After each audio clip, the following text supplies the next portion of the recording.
Wall Street Journal. Fox News polls.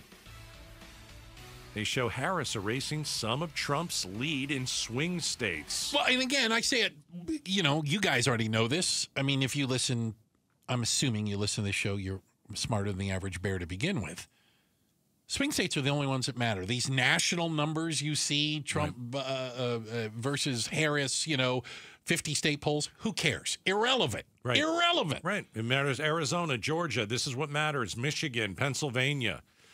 So when what you can say is 5 days in to the Harris for president campaign, all of the polling data we've seen so far is she has closed the gap.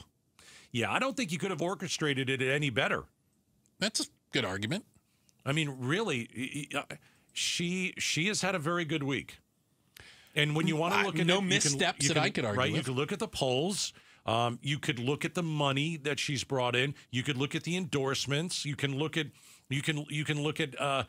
her social media. And some of us really, I would say this. You and I are, when we try to figure out her new social media campaign, it's very difficult to understand. My daughter gets it, though. I thought that was funny. The younger generation, they knew all what get Brat it. was. They Immediately. all get it. So there is something to be said about she's doing well at least 5 days in. Let's go over some polls. Yeah. Ready. Arizona.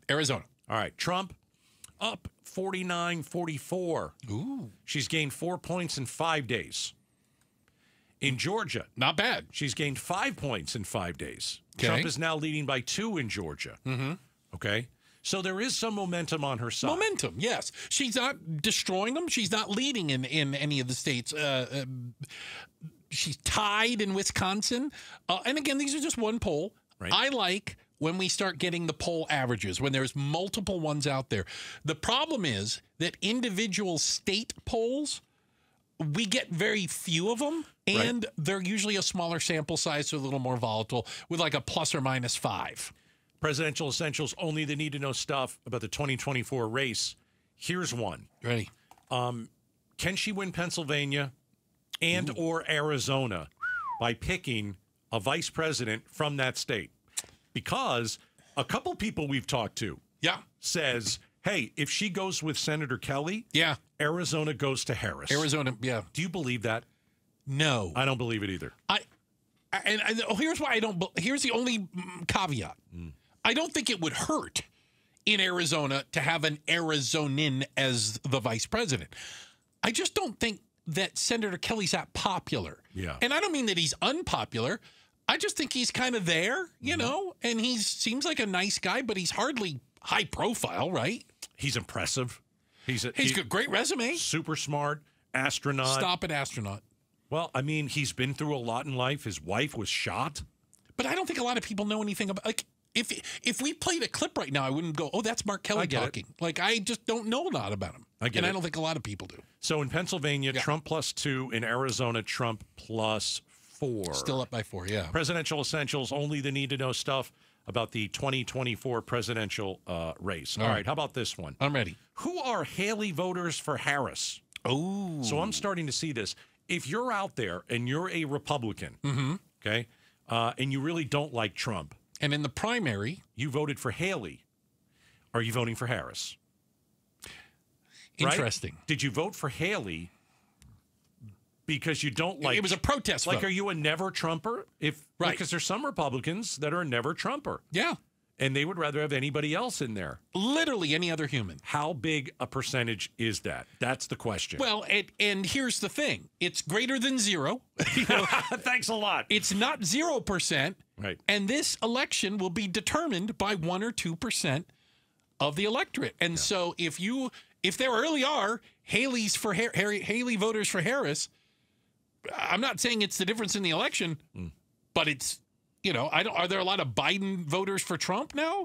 No. I can't imagine. It is a social media thing where men, mostly men, are going online and video of them saying why they were a Haley, not a Trump voter, and why they will now vote for Harris. I'm going to go back to one thing that I know that you liked, but I still think it's important. In Wisconsin, they polled the double haters. Have you heard that term before? Sure. I hate Trump. I hate Biden. Right. Hate them both. I'm going to hold my nose and vote for one of them. When it was Trump and Biden, Trump won the double haters by 1%. In Wisconsin. Right. The new Wisconsin poll, the double haters, the ones that hated Trump and Biden. In Wisconsin. Harris wins by 26 points. But it didn't move the needle. Not hugely, no. It got her 1 point closer. Right. I don't know if that was specifically, but you gain in areas, you lose in others. But if that plays out nationwide, if the double haters, right, if they really the ones that said I'd vote for anybody other than these two guys, again, it's a number greater than 0. I just don't know how big it is. Yeah, and how it's true. What percentage is it, and who's going to come out nationwide, or really in these swing states? Swing states, only ones that matter. They're the only ones that matter. You're voting in California, it doesn't matter. No. You're voting in Texas, it doesn't matter. If you are it was if you hated both double Biden and Trump. Okay. These are presidential essentials, only the need-to-know stuff about the 2024 election. Here's a question. Ready? Does it matter what hit Trump's ear? Well, there's a lot of conspiracy theories out there, and by the way, they're on both sides of the political spectrum. Is that fair to say? Sure. The memes and the conspiracies, but one of them is that he wasn't really shot. Okay. And he was shot at. No argument. Well, I mean, I say no argument. I'm sure somebody's going to make an argument he wasn't shot at. But some of this is being driven by the fact that there still isn't a lot of information. He wasn't shot came from the FBI director, Christopher Wray, who testified in front of Congress this week and testified, we cannot confirm what hit his ear. It could have been a bullet. It could have been a fragment. It could have been a piece of something else that a bullet ricocheted and bounced off. Could have been glass that, something, whatever. I think if you get shot at, you deserve to say a bullet nicked you. That's how I'm going to play this thing. The FBI's now trying to backtrack and say it was a bullet or bullet fragment. Then he got hit by a bullet then. Right. That's what that is.